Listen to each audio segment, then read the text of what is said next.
Well, she is a small-town Iowa girl breaking barriers. Kim Reynolds became the first female governor of the Hawkeye State in 2017. It was an unforgettable moment for Iowans of all ages, especially 6-year-old Annabelle Copeman's and her father Ryan, who watched history in the making. It's tonight's story in our series, Celebrating Women.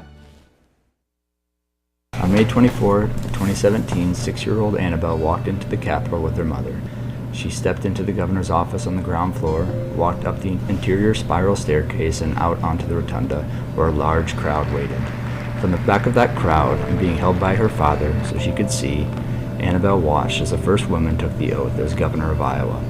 As now or hereafter required by law. As now or hereafter required by law. Congratulations.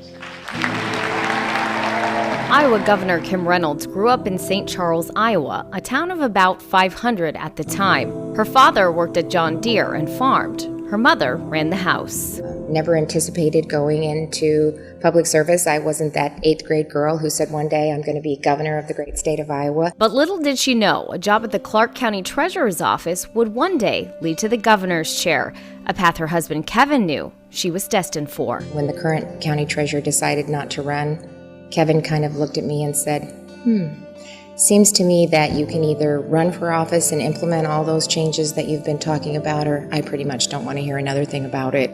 So she did. After serving 4 terms as treasurer, she was elected to the state senate, later becoming lieutenant governor, and finally, the first female governor of Iowa.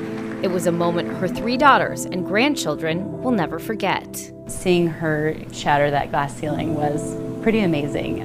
My oldest, she's just unbelievably proud to be able to say that the first female governor is her grandma, which is pretty unique. I often say when you get to the table, which you fight hard to get there, don't get your elbows out. You need to encourage more women to come sit at that table and be a part of it. A sentiment that perhaps inspired little Annabelle to draw a picture that now sits in the governor's office. And there's my dad holding me because I couldn't see. Here's the spiral staircase. A moment documented by her dad. The next day, Annabelle drew what she had witnessed down to the smallest detail. Without being told, Annabelle understood the significance of that moment, and so she snapped a photograph in her mind more vivid than any camera could capture of the historic event. This is the swearing in of Kim Reynolds, the 43rd governor of the state of Iowa, seen through the eyes of a little girl.